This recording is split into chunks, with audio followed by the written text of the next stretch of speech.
Shalom Bapak Ibu Saudara yang terkasih di dalam nama Tuhan kita Yesus Kristus. Kembali lagi di Studio Kristen Channel. Terima kasih Bapak Ibu yang sudah mendukung perkembangan channel ini dengan cara subscribe, komen, dan share, sehingga banyak orang yang menyaksikan video ini. Bapak Ibu Saudara, pada kesempatan kali ini kita juga akan menyaksikan bagaimana seorang murtadin berjumpa dengan Tuhan Yesus secara pribadi dan bagaimana Tuhan mengubah hidupnya, sehingga seorang murtadin ini dia pergi umroh selama 7 kali, tapi dia di sana bertemu dengan Tuhan Yesus di Mekah, atau di Mekah dia bertemu dengan Tuhan Yesus ketika dia sholat di Mekah. Dan apa yang terjadi? Tuhan Yesus bertemu dengan dia ketika dia berdoa. Tapi lebih jelasnya, lebih menariknya, kita dengarkan dulu bagaimana kesaksiannya. Tuhan Yesus memberkati kita. Tidak amanah, saya berasal dari Jawa Tengah, lebih tepatnya saya dari Demak. Gitu. Nah, saya awalnya nggak menyangka kalau saya itu akan menjadi seorang Kristen atau percaya dengan Tuhannya orang Kristen. Karena di kita nggak ada ajaran dari kecil, kita udah nggak boleh deket-deket sama orang Kristen, nggak boleh, ini gitu. Pada suatu ketika saya lulus SMA, saya pengen kerja, karena ibu saya kan pergi atau gimana ya. Nah, saya pergi kerja, terus saya melakukan umroh ya Pak ya. Nah, saya melakukan umroh itu sampai 7 kali. Nah, di saat itu, saat saya umroh pertama, ya kan Pak, saya tidur kan. Nah, saat tidur itu dibilang tidur yang nggak tidur amat, tidur ayam-ayaman lah ya kalau orang Jawa bilang. Nah, saya tidur itu seakan-akan tuh ada kayak dibilang mimpi, tapi saya itu dengar orang ngomong. Orang jalan saya dengar, tapi saya posisi tidur gitu. Tiba-tiba datang seorang laki-laki berjubah, rambutnya segini, tangannya bolong. Dia elus rambut saya, rambut kepala saya dilus gini. Kalau kita lihat cuman kayak gitu, tapi dampaknya itu dulu kan saya nggak mudeng ya istilah damai sejahtera sukacita itu, aku nggak mudeng kata-kata itu. Aku rasakan itu nyaman banget, senyaman-nyamannya gitu ya.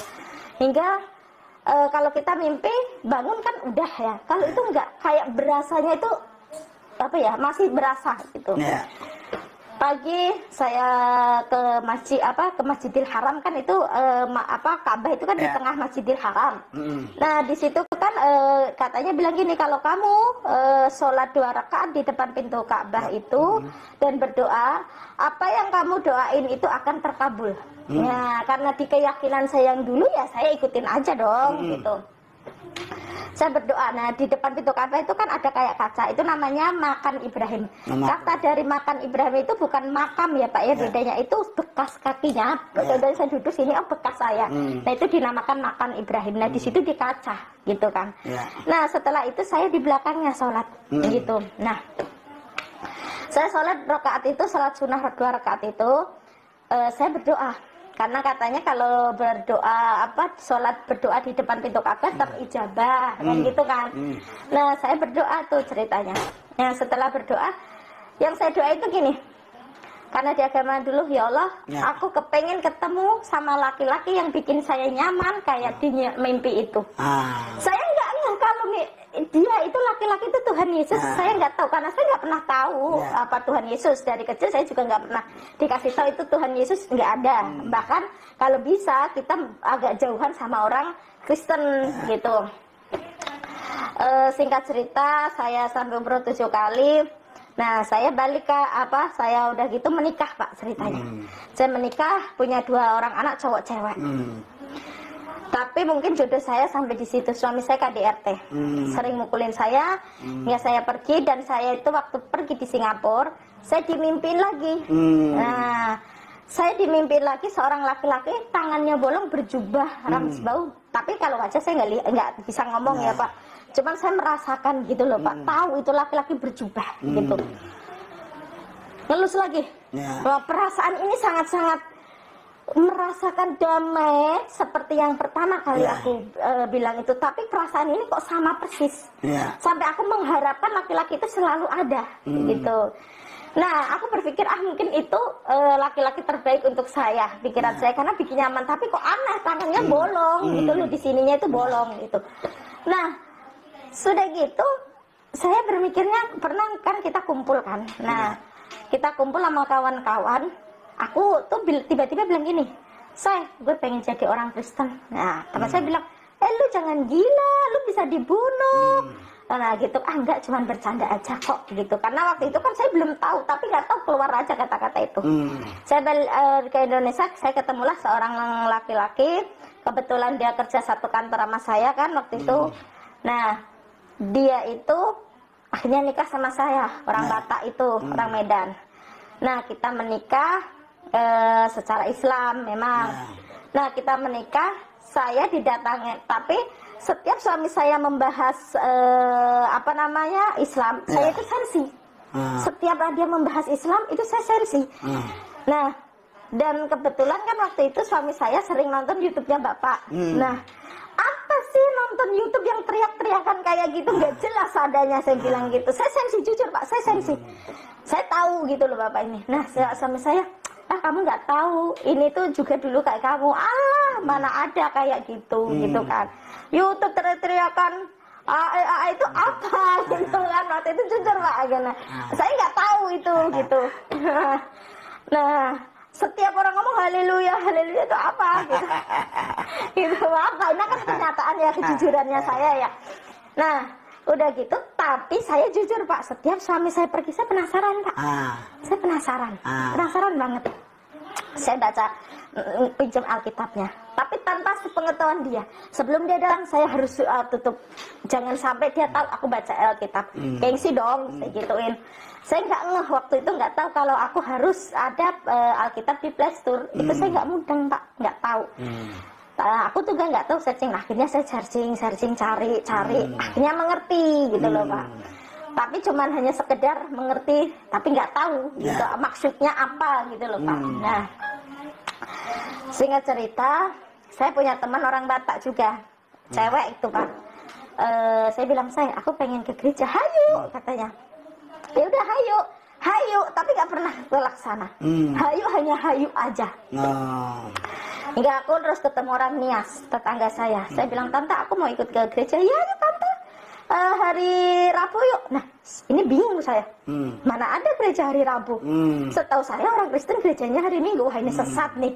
Saya nggak berani dong setiap si orang mana Nias itu ngajak saya bilang nanti dulu lah, belum siap lah apa, pokoknya ngeles lah ya, karena saya berpikirnya ini nggak jelas.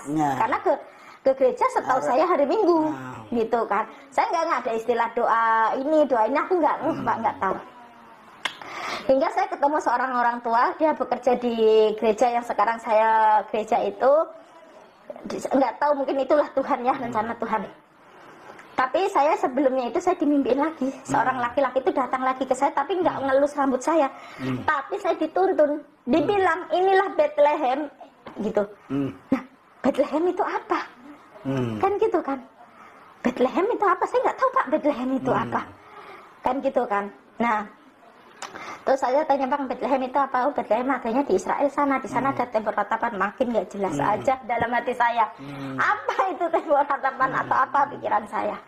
Sudah tuh selesai tuh Pak. Tapi saya makin gejolak di sini tuh nggak bisa saya ungkapkan. Benar-benar bergejolak. Gimana ya? Mungkin para murtadin di luar sana akan mengerti kalau kita dijamah Tuhan Yesus itu gimana. Sudah gitu, saya ke gereja sama ibu-ibu itu. Saya bilang, aku mau ke gereja, saya bilang gitu. Nah, saya pikir, aduh nanti saya gimana ya sampai gereja gitu kan. Saya di gereja, terus dijemput ke bawah, karena gereja kita kebetulan waktu itu paling atas Pak, di gedung paling atas. Saya ke gereja. Saat saya sampai gereja Pak, pintu dibuka gereja itu. Air mata saya bercucuran. Saya tidak tahu ada apa. Dari puji-pujian gembala, kalau dulu saya nggak tahu gembala ya, taunya pendeta. Pendeta itu ngomong sampai selesai, itu saya cuma nangis aja. Perasaan saya nggak mau nangis, tapi air mata itu ngalir sendiri. Air mata itu ngalir sendiri. Sudah selesai gitu, saya setelah ibadah selesai itu ditanya, gini, siapa yang baru pertama kali ke gereja, ya saya angkat tangan dong. Emang saya baru pertama kali, dalam hati saya, mampus lah gua, ini kena lah para masalah, karena saya berpikirnya orang Islam gitu kan. Saya didoain, makin nangis saya saat didoain itu Pak. Nah udah gitu saking senengnya saya diginiin, nanti Neng, nanti pulangnya naik angkot aja, kan ada jemputan, karena di gereja kita ada jemputan Pak, karena orang-orang yang nggak ada motor atau apa. Nah karena saya saking senangnya, sekarang bilangnya sukacita ya Pak ya, saya pengen cepat pulang, bilang suami saya. Saya sampai rumah saya bilang, abang, kan saya dibantu Serti, bang Serti tadi ke gereja. Oh bagus dong. Nah, coba Pak, lucu kan? Cuman, oh bagus dong. Sudah tuh, nggak ada apa perkataan lainnya. Oke. Tapi saya perasaan bergejolak, kayak aneh merasanya, kok nangis terus. Hari Minggu saya ke gereja pertama kali, bahkan saya nggak pernah diajarin Tuhan Yesus apa, Kristen itu bagaimana atau apa, nggak pernah.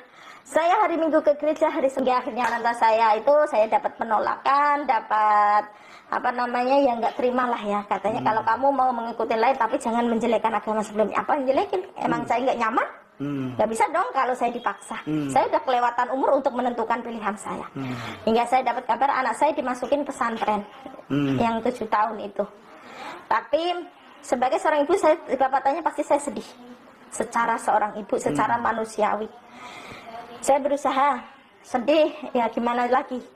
Hingga akhirnya ya sudahlah, mau bagaimana lagi, saya yakinin, saya imanin anak saya nggak apa-apa, sekarang dia masukin pondok pesantren, suatu saat dia akan mengerti kebenaran itu, dia akan menjadi seorang penginjil yang hebat. Itu yang saya yakinin waktu itu. Hingga akhirnya saya mulai bertumbuh rohani saya, saya bilang, untuk gini, mungkin memang iya dia anak saya, tapi secara daging.